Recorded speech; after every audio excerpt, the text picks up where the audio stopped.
നോക്കൂ, നിനക്ക് സൗഖ്യമായല്ലോ. അധികം തിന്മയായത് ഭവിക്കാതിരിക്കുവാൻ ഇനി പാപം ചെയ്യരുത്. 38 വർഷമായി ബെഥസ്ദ കുളക്കരയിൽ കിടന്ന ഒരു മനുഷ്യൻ, ആ കുളത്തിൽ ദൂതനിറങ്ങി വെള്ളം കലക്കുമ്പോൾ ആദ്യം ഇറങ്ങിയവരെല്ലാവരും സൗഖ്യം പ്രാപിച്ചു മടങ്ങുമ്പോഴും നാളുകളായി ഒരു വിടുതലിന് വേണ്ടി കാത്തിരുന്ന ദൈവത്തിൻ്റെ മുഖമന്വേഷിച്ച ഒരു മനുഷ്യൻ, യേശു അവന് വേണ്ടി ആ കുളക്കരയിൽ വന്നു. അതെ, യേശു നിനക്ക് വേണ്ടി വരും.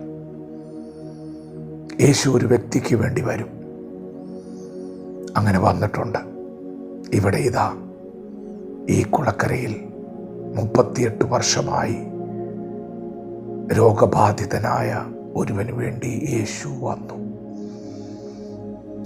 തിരുവെഴുത്ത് പരിശോധിച്ചാൽ ഗദരദേശത്തേക്ക് യേശു പോയത് അവിടെയും ബോധഗ്രസ്തനായ ബന്ധിക്കപ്പെട്ട് കിടക്കുന്ന ഒരു മനുഷ്യൻ്റെ വിടുതലിന് വേണ്ടിയാണ്.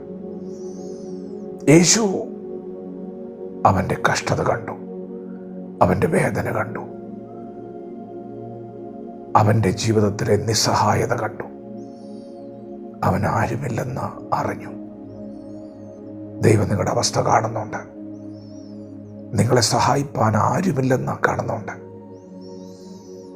പ്രിയപ്പെട്ടവരെ, യേശു അവനെ സൗഖ്യമാക്കി. ഇന്നു പകൽ നാളുകളായി ഒരു വിടുതലും കാത്ത് ബെഥസ്ദ കുളക്കരയിൽ കിടന്ന മനുഷ്യനെ പോലെ നിങ്ങളായിരിക്കുന്നുവെങ്കിൽ യേശു നിന്റെ അടുക്കൽ വരും.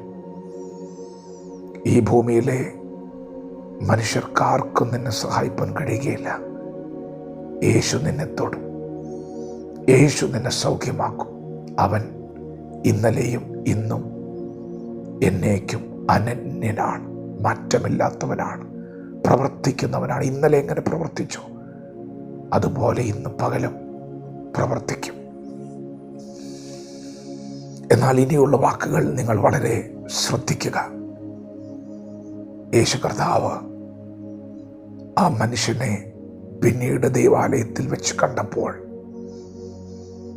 അവനോട് പറഞ്ഞു, നോക്കൂ, നിനക്ക് സൗഖ്യമായല്ലോ. അടുത്ത വാക്കുകൾ ദൈവത്തിൻ്റെ ശബ്ദമാണ്. അധികം തിന്മയായത് ഭവിക്കാതിരിക്കുവാൻ ഇനി പാപം ചെയ്യരുത്.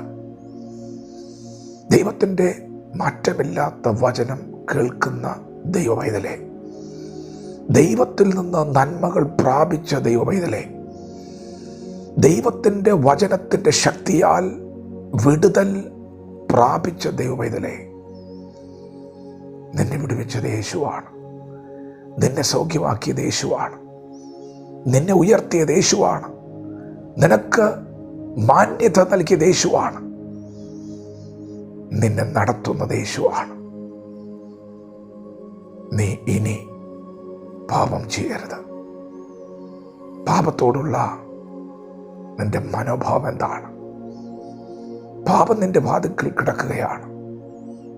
അതിൻ്റെ ആഗ്രഹം നിന്നോടാണ്. നീ അതിനെ കീഴടക്കണം.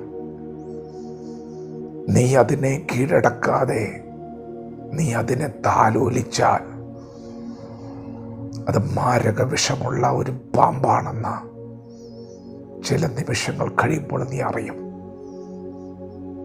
നിനക്കതിനെ കീഴടക്കാൻ കഴിഞ്ഞില്ലെങ്കിൽ പാപം നിന്നെ കീഴടക്കും. അധികം തിന്മയായത് ഇനി സംഭവിക്കും. ഇപ്പോൾ നിനക്ക് സൗഖ്യമുണ്ട്, ഇപ്പോൾ നിനക്ക് വിടുതലുണ്ട്, ഇപ്പോൾ നിനക്ക് ഉയർച്ചയുണ്ട്. വളരെ ശ്രദ്ധയോടെ ജീവിക്കണം. പാപത്തെ താലോലിക്കരുത്. പാപത്തോട് എതിർത്ത് നിൽക്കണം. പാപ വഴികളെ വിട്ട് നീ മാറണം. ദൈവത്തോട് കൂടെ നടക്കണം. ഇത് വിശുദ്ധ വഴിയാണ്, ഇത് വിശുദ്ധ കൂട്ടായ്മയാണ്. ദൈവമാണ് നിന്നെ നടത്തുന്നത്. ദൈവം നിന്റെ നന്മ ആഗ്രഹിക്കുന്നുണ്ട്. നീ ഏറ്റവും അനുഗ്രഹിക്കപ്പെടണമെന്ന് ദൈവം ആഗ്രഹിക്കുന്നുണ്ട്. എന്നാൽ ആ അനുഗ്രഹത്തിൻ്റെ വഴി വിശുദ്ധമാണ്, തികവുള്ള വഴിയാണ്, പക്ഷേ വിശുദ്ധമാണ്. ഇനി പാപം ചെയ്യരുത്. ഇനി നിങ്ങൾ പാപം ചെയ്യരുത്. അധികം തിന്മയായത് ഭവിക്കാതിരിക്കുവാൻ ഇനി നിങ്ങൾ പാപം ചെയ്യരുത്. വചനത്തോട് പ്രതികരിക്കുക. ദൈവം നമ്മെ ഓരോരുത്തരെയും പകൽ അനുഗ്രഹിക്കുമാറാകട്ടെ. ആമേൻ.